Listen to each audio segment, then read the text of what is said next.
நாடு முழுவதுமாக இன்று போர்க்கால பாதுகாப்பு ஒத்திகை நடைபெறக்கூடிய நிலையில் இன்று மாலை 4 மணிக்கு சென்னையில் போர்க்கால ஒத்திகை தொடங்கும் என்று அறிவிக்கப்பட்டிருந்தது. அதன்படி சென்னையில் சற்று நேரத்தில் போர்க்கால ஒத்திகையானது நடைபெற இருக்கிறது. போர்க்காலத்தின் போது அணுமின் நிலையம் தாக்கப்படும் நிலையில் நிலைமையை சமாளிப்பது பற்றி ஒத்திகை மேற்கொள்ளும் விதமாக கல்பாக்கம் அணுமின் நிலையத்திலும் ஒத்திகை நடைபெறுவது குறிப்பிடத்தக்கது. அதேபோல சென்னை துறைமுகம் பகுதியிலும் ஒத்திகை நடைபெற இருப்பதாக தெரிவிக்கப்பட்டிருக்கிறது. பாதுகாப்பு படை வீரர்கள் துப்பாக்கிகளை ஏந்தி அணிவகுப்பு ஒத்திகைக்காக தயாராகி வருகின்றனர். போர்க்காலத்தின் போது அணுமின் நிலையம் தாக்கப்படும் நிலையில் நிலைமையை சமாளிப்பது பற்றி ஒத்திகை மேற்கொள்ளப்படுவதும் குறிப்பிடத்தக்கது. மாவட்ட ஆட்சியர் தலைமையில் பேரிடர் மேலாண்மை ஆணைய வீரர்கள் இதில் பங்கெடுத்திருக்கிறார்கள். சென்னை துறைமுகம் மற்றும் கல்பாக்கம் அணுமின் நிலையத்தில் சற்று நேரத்தில் போர்க்கால பாதுகாப்பு ஒத்திகையானது நடைபெற இருக்கிறது. பாதுகாப்பு படை வீரர்கள் துப்பாக்கிகளை ஏந்தி அணிவகுப்பு ஒத்திகையில் ஈடுபட தயாராகி வருகின்றனர். போர்க்காலத்தின் போது அணுமின் நிலையம் தாக்கப்படும் நிலையில் நிலைமையை சமாளிப்பது பற்றி இந்த ஒத்திகை மேற்கொள்ளப்படவிருக்கிறது. மாவட்ட ஆட்சியர் தலைமையில் பேரிடர் மேலாண்மை ஆணைய வீரர்கள் இதில் பங்கெடுத்திருக்கிறார்கள். நாடு முழுவதுமாக இன்று போர்க்கால பாதுகாப்பு ஒத்திகை மேற்கொள்ளப்பட இருக்கும் நிலையில் சென்னையில் 2 இடங்களில் மேற்கொள்ளப்படவிருக்கிறது. சென்னை துறைமுகம் மற்றும் கல்பாக்கம் அணுமின் நிலையத்தில் இந்த ஒத்திகை நடைபெற இருப்பதும் குறிப்பிடத்தக்கது. இன்று மாலை 4 மணியளவில் இந்த 2 இடங்களில் போர்க்கால ஒத்திகை நடைபெற உள்ளது. பாதுகாப்பு படை வீரர்கள் இதற்காக துப்பாக்கிகளை ஏந்தி அணிவகுப்பு ஒத்திகையை மேற்கொண்டனர். போர்க்காலத்தின் போது அணுமின் நிலையம் தாக்கப்படும் நிலையில் நிலைமையை சமாளிப்பது பற்றி ஒத்திகை மேற்கொள்ளப்படவிருக்கிறது. இதுபற்றி கூடுதல் தகவல்களை தருவதற்காக செய்தியாளர் ஹரிஹரன் இணைகிறார். ஹரிஹரன், இன்னும் சற்று நேரத்தில் போர்க்கால ஒத்திகை நடைபெறக்கூடிய நிலையில் அதற்காக செய்யப்பட்டிருக்கும் ஏற்பாடுகள் என்னென்ன விவரங்கள்? ஜம்மு காஷ்மீர் மாநிலம் பகல்காம்ல கடந்த சில நாட்களுக்கு முன்பாக தீவிரவாத தாக்குதல் நடைபெற்ற நிலையில நாடு முழுவதும் ஒரு பதற்றமான சூழ்நிலை ஏற்பட்டிருக்கிறது. குறிப்பாக இந்தியா பாகிஸ்தான் போர் மூலம் என்ற அபாயம் ஏற்பட்டிருக்கக்கூடிய நிலையில இன்று அதிகாலை பாகிஸ்தானும் மற்றும் ஆக்கிரமிப்பு பகுதிகளில் இருக்கக்கூடிய தீவிரவாத முகாம்களை குறிவைத்து இந்திய ராணுவம் தரப்பிலிருந்து தாக்குதல் நடத்தப்பட்டு தீவிரவாத முகாம்கள் அழிக்கப்பட்டிருந்தது. இதற்கு முன்னதாகவே நேற்றைய தினத்தை பொறுத்த வரைக்கும் உள்துறை அமைச்சகம் தரப்புல நாடு முழுவதும் இந்த போர் ஒத்திகை செய்ய வேண்டும் என்றும் முக்கிய இடங்கள்ல செய்யப்பட வேண்டிய நடவடிக்கைகள் மற்றும் பாதுகாப்பு குறித்த ஒரு போர் ஒத்திகையை ஏற்பாடு செய்யப்பட்டிருந்தது. அதன்படி தமிழகத்துல சென்னையில் இருக்கக்கூடிய கல்பாக்கம் மற்றும் துறைமுகத்துல 2 இடங்கள்ல இந்த போர் ஒத்திகை நடைபெற இருக்கு. தற்பொழுது கல்பாக்கம் அணுமின் நிலையத்துல இன்னும் சற்று நேரத்தில் இந்த ஒத்திகை தொடங்க இருக்கக்கூடிய நிலையில அதற்கான ஏற்பாடுகள் தீவிரமாக நடைபெற்று வருகின்றது. குறிப்பாக மாநில பேரிடர் மேலாண்மை குழு மற்றும் தீயணைப்புத்துறை மற்றும் பல்வேறு துறை சார்ந்த வீரர்கள் அந்த அணுமின் நிலையம் வர தொடங்கி இருக்கிறாங்க. செங்கல்பட்டு மாவட்டம் கல்பாக்கம் அணுமின் நிலையத்துல மாநில பேரிடர் குழு சார்பில் சிறப்பு ஒத்திகை நடைபெறுகிறது. போர்க்காலத்தின் போது அணுமின் நிலையம் தாக்கப்படும் நிலையில நிலைமையை சமாளிப்பது மற்றும் அசாதாரண சூழலை கட்டுக்குள் கொண்டு வருவது குறித்து இந்த ஒத்திகையில பல்வேறு துறையினர் ஈடுபட இருக்காங்க. உள்துறை அமைச்சகம் சார்பில் நாடு முழுவதும் ஒத்திகை பார்க்க அறிவிக்கப்பட்ட நிலையில கல்பாக்கம் அணுமின் நிலையத்தில் இந்த போர்க்கால ஒத்திகை நடத்தப்படுகின்றது. உள்துறை அமைச்சகத்தின் அறிவித்தல்படி இந்த பயிற்சி நடைபெறுகின்றது. விமான தாக்குதல் வந்தால் எப்படி சமாளிப்பது என்பது பற்றியும் ஒத்திகையில் ஈடுபடுவதுடன் பொதுமக்களுக்கு ஏற்படுத்த வேண்டிய நடவடிக்கைகள் குறித்தும் இந்த ஒத்திகையின் போது ஈடுபடுகின்றது.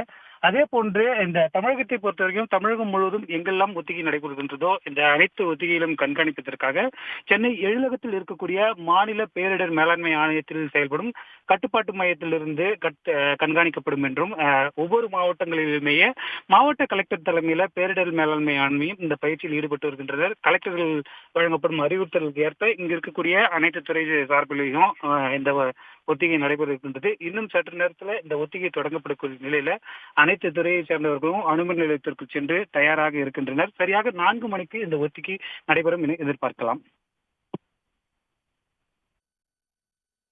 ஹரிஹரன், இந்த ஒத்திகையை ஒட்டி பொதுமக்களுக்கு என்னென்ன அறிவுறுத்தல்கள் வழங்கப்பட்டிருக்கின்றன, அது பற்றிய தகவல்களையும் சொல்லுங்க.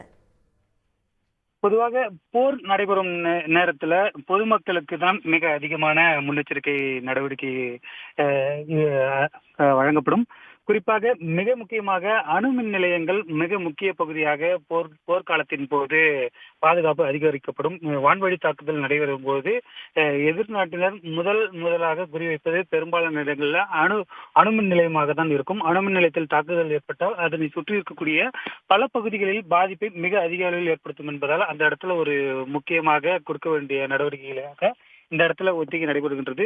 பொதுமக்களை பொறுத்த வரைக்கும் பொதுமக்களுக்கும் மாணவர்களுக்கும் இந்த பேரிடர் பாதுகாப்பு பற்றிய பயிற்சிகள் இந்த பேரிடர் துறையின் மூலமாக வழங்கப்படும். போர்க்காலத்தில் மக்கள் என்னென்ன செய்ய வேண்டும், வான்வழி தாக்குதல் நடைபெற்றாலோ வேறு வழியில் தாக்குதல் நடைபெற்றாலோ மக்கள் தங்களை எவ்வாறு பாதுகாத்துக் கொள்ள வேண்டும் என்பதற்கான அறிவுறுத்தல்கள் கொடுப்பார்கள்.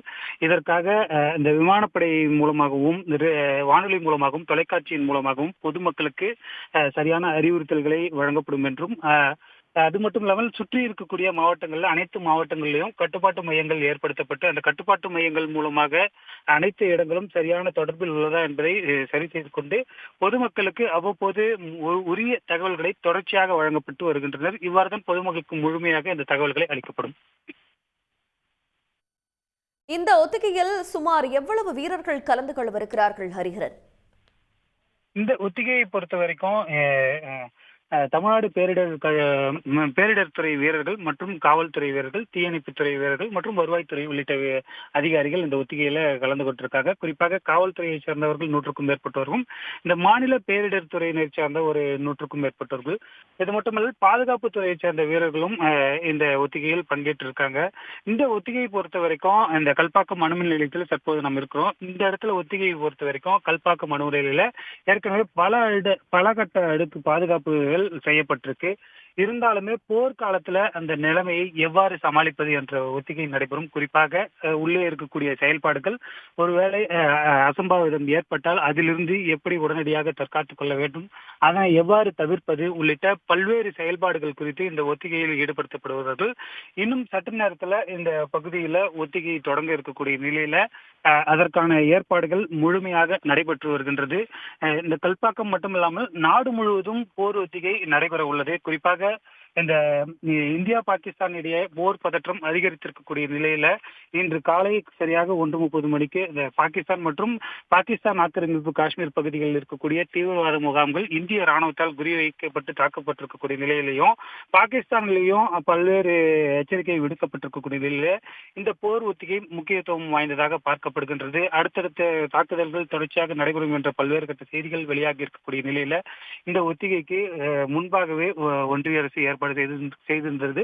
அதன்படி ஒன்றிய அரசு நேற்று அனைத்து மாநிலத்தில் உள்ள தலைமைச் செயலாளர் மற்றும் பேரிடர் துறை சார்ந்த அலுவலர்கள், பாதுகாப்புத்துறை சார்ந்த அலுவலர்கள், காவல்துறை அதிகாரிகள் அனைவரிடத்திலுமே ஒன்றிய அரசு முழுமையான ஆலோசனை நடத்தி நாடு முழுவதும் இருக்கக்கூடிய முக்கிய இடங்கள்ல எப்படி இந்த போர் ஏற்பட்டால் நிலைமையை சமாளிப்பது என்பது குறித்த ஒத்திகையை மேற்கொள்ள வேண்டும் என்ற ஒரு உத்தரவை விடுத்திருந்தது. குறிப்பாக பள்ளி கல்லூரிகள்ல மாணவர்களுக்கான அந்த எச்சரிக்கை விடுத்தும் போர்க்காலத்தில் எடுக்கப்பட வேண்டிய நடவடிக்கைகள் குறித்தும் பாதுகாப்பான இடங்களுக்கு செல்வது குறித்தும் நடவடிக்கைகள் எடுக்கப்பட்டிருந்தது. ஜம்மு காஷ்மீர் போன்ற மாநிலத்தில் நேற்றைய தினமே இந்த ஒத்திகை வழங்கப்பட்டிருந்தது. அதனைத் தொடர்ந்துதான் இன்று இந்தியாவில் இருக்கக்கூடிய மற்ற மாநிலங்களிலும் நடைபெற்று வருகிறது. இந்த போர் ஒத்திகையை பொறுத்த வரைக்கும் மிக முக்கியமாக பொதுமக்கள் பெரிதும் பாதிக்கப்படக்கூடாது என்பதற்காக அவர்களுக்கு வழங்கப்பட வேண்டிய முன்னெச்சரிக்கை நடவடிக்கைகள் முறையாக வழங்கப்படும் என்றும், போர்க்காலத்தில் அவர்கள் தங்களை எவ்வாறு பாதுகாத்துக் கொள்ள வேண்டும், கட்டிடங்களிலிருந்து எவ்வாறு அவர்கள் வீடுகளிலிருந்து வெளியேறி பாதுகாப்பாக இடங்களுக்கு செல்ல வேண்டும், ஒருவேளை ஒரு அசாதாரண சூழலோ அல்லது உதவியோ வேண்டுமென்றால் எவ்வாறு தொடர்பு கொள்ள வேண்டும் என்ற பல்வேறு நடவடிக்கைகள் இந்த போர் ஒத்திகையில் ஈடுபடுத்தப்படும். தங்களுடைய விவரங்களுக்கு நன்றி ஹரிஹரன். கூடுதல் விவரங்களுக்கு இணைந்திருங்கள். உடனுக்குடன் செய்திகளை தெரிந்து கொள்ள சன் நியூஸ் பெல் ஐகானை கிளிக் பண்ணுங்க.